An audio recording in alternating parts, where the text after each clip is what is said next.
En estas primeras diapositivas hablamos del concepto de derechos humanos. Desde luego hablamos un poco de los antecedentes históricos de los derechos humanos.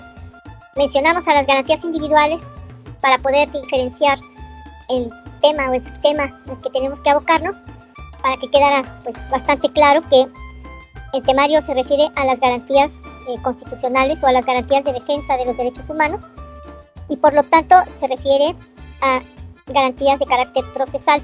Esos tres procedimientos que la propia Constitución establece para la defensa de los derechos humanos son el juicio de amparo, las controversias constitucionales y las acciones de inconstitucionalidad. Ustedes en materias posteriores van a estudiar estos tres instrumentos.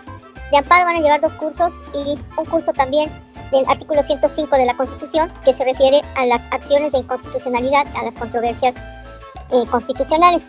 Así que no tenemos por qué en este curso introducirnos en estos instrumentos, porque van a ser motivo de estudio de las materias subsecuentes. Origen de los derechos humanos, y me parece que me quedé la clasificación de los derechos humanos. Los derechos humanos se han clasificado, pues dependiendo del momento histórico, en un tipo de derechos. Luego ya eran 2 tipos, eran después 3 tipos. Aquí vamos a manejarlo como que son de cuatro tipos. Esta clasificación vamos a considerar que es de primera generación, de segunda generación, de tercera generación y de cuarta generación. Sin embargo, esta clasificación podríamos decir que se quedó ya un poquito pues atrasada, porque en realidad actualmente se habla hasta de 7, 8 generaciones de derechos fundamentales. Conforme se van reconociendo más derechos fundamentales para las personas, pues es que se han ido manejando mayores generaciones. Desde luego, la primera generación pues fue la de los derechos más elementales, los más básicos, y se refieren desde luego a los derechos civiles y a los derechos políticos. Como pueden ustedes ver en esta diapositiva, está correspondiendo esta primera generación al siglo XVIII. Ahí se habla del derecho a la nacionalidad, del derecho al nombre, del derecho a la familia, desde luego el derecho a la vida, el derecho a la integridad física.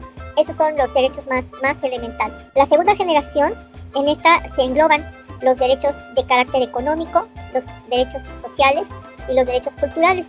Estos derechos ya fueron así como muy identificados en el siglo XIX. Estos derechos económicos, sociales y culturales vemos que de cierta forma fueron plasmados en la Constitución de 1917. Recuerden que esta Constitución del 17 pues ya fue producto de un constituyente revolucionario. Finalmente se plasma y traen ideas de los liberales que elaboraron la Constitución del 57, y bueno, pues en la del 17 parte de esas ideas vienen de la Revolución Francesa, que vienen de la independencia de los Estados Unidos, pues se plasmaron. Recuerden que nuestra Constitución fue de las primeras que incluyó los derechos sociales. La tercera generación de los derechos humanos son los derechos de solidaridad, y se refieren al siglo XX. Cuando hablamos de derechos de solidaridad, pues ya estamos hablando de derechos que tienen que ver pues con aspectos que le corresponden en general a una buena cantidad de la población. Estos derechos de solidaridad pues tienen como finalidad elevar el nivel de vida de todos los habitantes de un estado, de un país, y se supone que todo debe ser basado en la colaboración mutua y en el respeto, también una colaboración de carácter internacional inclusive. Entonces, bueno, de acuerdo con estas diapositivas, me parece que llegaron hasta la tercera generación. Vamos a ver qué es lo que dice aquí acerca de la primera generación. Fueron los primeros derechos que formuló el pueblo en la Asamblea Nacional durante la Revolución Francesa. Este primer grupo lo constituyen los reclamos que motivaron los principales movimientos revolucionarios en diversas partes del mundo a finales del siglo XVIII.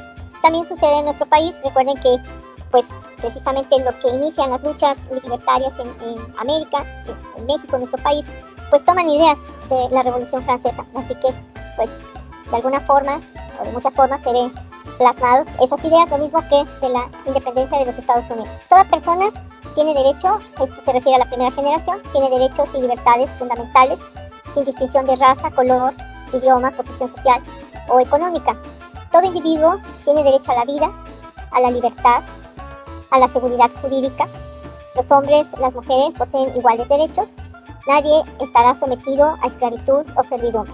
Son los primeros derechos, recuerden, los derechos civiles más que nada, que nos hablan de los más fundamentales. Si nosotros repasamos nuestra Constitución, nos vamos a encontrar con que el artículo primero nos habla de que las autoridades están obligadas a reconocer que toda persona que se encuentre en el territorio nacional goza de derechos humanos. Hay un solo precepto en la Constitución que enumera, hace una lista de derechos humanos. El artículo primero no. El artículo primero de manera muy amplia y muy genérica dice, hay derechos humanos. Hasta ahí. Nunca hace un listado. ¿Por qué no?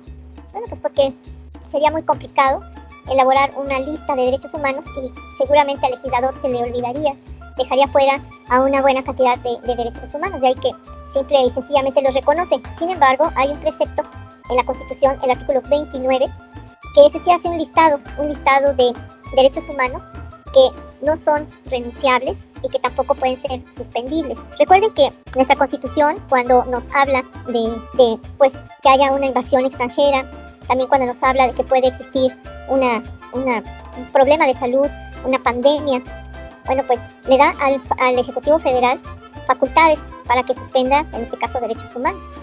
Pero hay un grupo de derechos humanos que no está permitido que el Ejecutivo los toque, que el Ejecutivo pueda suspenderlos y tampoco las personas pueden renunciar a esos derechos. Estoy buscando el precepto para no tratar de citarlo de memoria.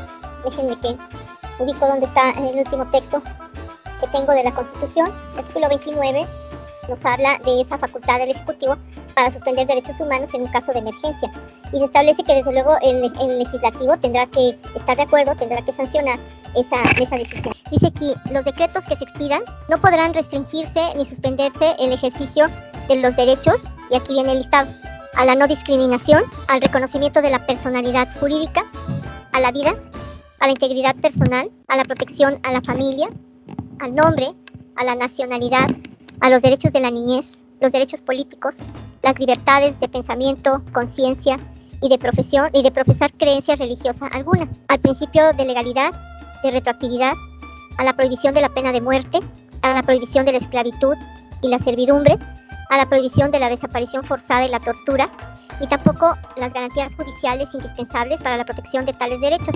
Este párrafo del artículo 29 es el segundo párrafo, es el único de toda nuestra Constitución que hace un listado, que contiene un listado de derechos humanos, y son en el sentido de cuáles no pueden ser suspendidos. Y si los revisamos y si los reflexionamos un poco, pues nos vamos a encontrar con que la mayoría de ellos corresponde a esta primera generación de derechos humanos. Se refiere desde luego a los derechos civiles. ¿Qué tenemos además? La segunda generación, bueno, pues los derechos humanos de segunda generación demandan un estado de bienestar. Recuerden que son los derechos económicos, sociales, políticos. Demandan un estado de bienestar que implemente acciones, programas, estrategias, a fin de lograr que las personas los gocen de manera efectiva. Aquí, bueno, pues tenemos como ejemplo, toda persona tiene derecho a la seguridad social, a obtener la satisfacción de los derechos económicos, sociales y culturales. Toda persona tiene derecho al trabajo en condiciones equitativas y satisfactorias. Y toda persona tiene derecho a formar sindicatos para la defensa de sus intereses laborales.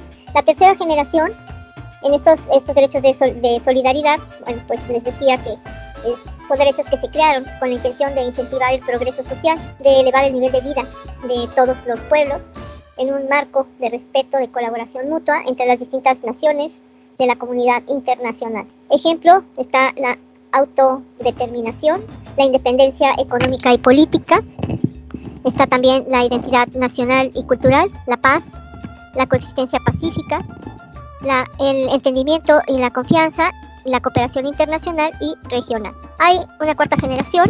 Esta cuarta generación, de acuerdo con estas diapositivas, se refiere a los derechos del hombre relativos a la protección del ecosistema para garantizar la supervivencia futura de la vida humana en el planeta y al patrimonio de la humanidad.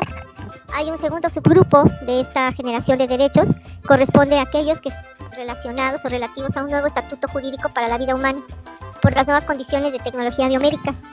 Y el tercer subgrupo corresponde a los derechos derivados de las nuevas tecnologías de la comunicación y la información. Bueno, aquí en estas diapositivas los alumnos ubicaron como de cuarta generación pues todo este tipo de derechos. Hoy están separados.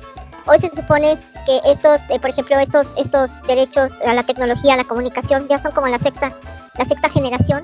Ya se habla de una séptima generación en cuanto a los derechos espaciales, por ejemplo. Entonces, se han ido incrementando, se han ido sumando generaciones de derechos, dependiendo de, pues, cuando aparece alguien, ¿no?, que reclama que se violentaron o que de alguna forma se perjudicaron, se violaron sus derechos fundamentales. Y bueno, pues podemos entonces encontrar una gama verdaderamente amplia, y todos estos que aparecen aquí como de cuarta generación, pues son derechos relacionados con los avances científicos y tecnológicos, pues que desde luego pueden causar perjuicio en estos derechos, en este tipo de derechos a determinadas personas, y bueno, pues están contemplados ya como generaciones nuevas de derechos humanos.